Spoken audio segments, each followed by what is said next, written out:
खुलुमबाय नोंथांमोनखौ बयखौबो बरायबाय दिनै 27 मार्च 2023 बाराया जाबाय समबार फैदो दिननि खौरांफोरखौ बेखेवनोसै रोजा रोजा दुखु लानानै मुंख्लं नखरनि मेगनाव मोदै मुंख्लं नखरनो होनाय रादाया रादायल' जाना थाबाय बड'लेण्ड सोरजिनो थाखाय बड'लेण्ड सोरजिनो थांनायाव गोबां बर' सुबुङा मुंख्लं जालांबाय आरो बर' हालामखौ गाव खुंथायजों खुंनो खाबु मोनबाय नाथाय दैदेनगिरिफोरा गाव गावनि पकेटनि थाखायल' खामानि मावगासिनो दङ बेनिखायनो दासिमबो मुंख्लं नखरनि मेगनाव मोदैया राननो रोङाखै डिसेम्बरनि 23 तारिख मोनानि समायाव न'आव उन्दुना थाबाय थानायावनो आर्मिफोरा लांनानै गुल्ला गुल्लि खालामना दोनबाय सानथामनि उनावसो आंनि बिसायखौ मोनदों बेयाव नामायो बेयावबो मोना गथ' गथायखौ लानानै बे समायाव आंनि गथ' उन्दैयाबो 2.5 बोसोरसोमोन गथ' गोदोरा 6 बोसोरमोन बेसेबां दुखुनि उमाय बिहाव बिखुनजोआबो बेंग्रा बेंग्रिमोन आंनिया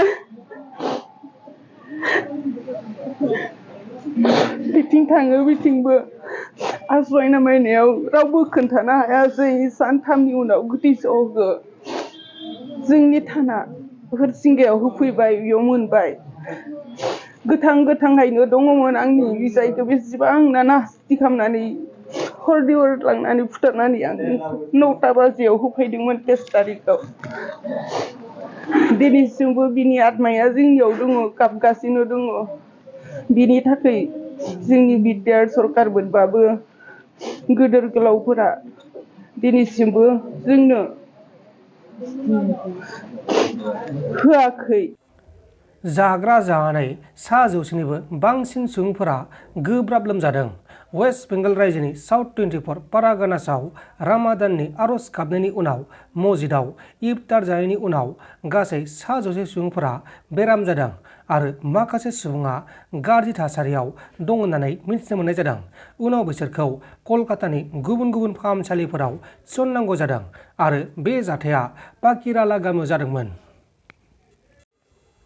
बिटिआरआव टेट आनजाद खुंनो थाखाय साखा फारा खालामदों फैगौ 30 एप्रिल खालार खालि बिटिआरआव स्पेसियेल टेट आनजाद खुंनाय जागोन होननानै इएम गौतम दास बिथाङा फोसावदों आरो गासै 427 पस्टआव टेट फोरोंगिरिफोरखौ थिसननो थाखाय एसआइइउआ गनायथि होबाय होननानै मिथिनो मोननाय जादों एमसिएलए मोनमोन ब्रह्म बिथांनि बेफ्रुसार बिबुंथि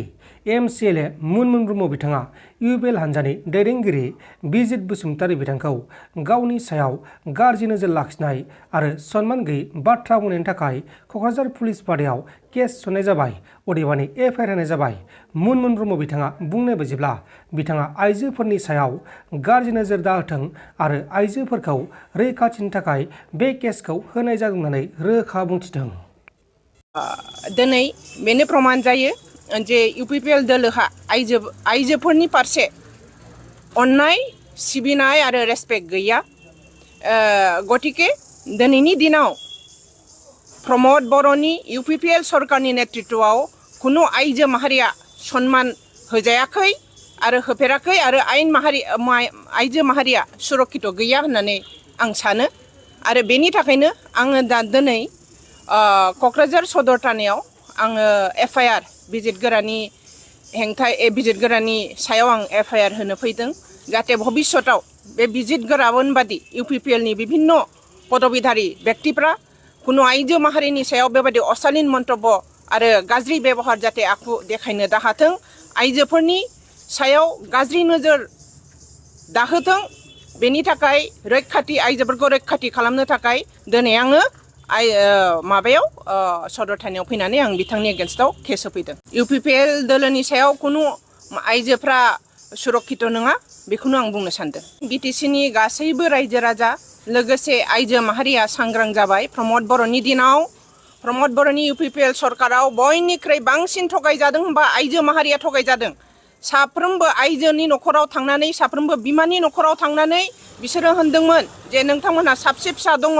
साफ्रोमबो फिसाखौ साख्रि होनाय जागोन होननानै आइजो माहारिखौ प्रलबित खालामदोंमोन दिनै आइजोफोरखौ थगायदों बिथांमोनहा बुंदोंमोन साफ्रोमबो आइजो ग्रुपनो सेल्फ हेल्प ग्रुपनो 75,000 टाकानिफ्राय आरो उननि दिनाव 2 लाख टाका होगोन होननानै बिथांमोनहा महिलाफोरखौ प्रल'भित खालामदोंमोन। दिनै बाहायबो महिलाफोरखौ थगायदों। नोंथांमोन दासिमनि माखासे खौरांफोरा बेखिनिनोमोन। बेखिनिसिम नायनायनि थाखाय नोंथांमोननिसिम रोजा रोजा साबायखर। गोजोन्थों। एसेनोसै। जै बर' हारिनि।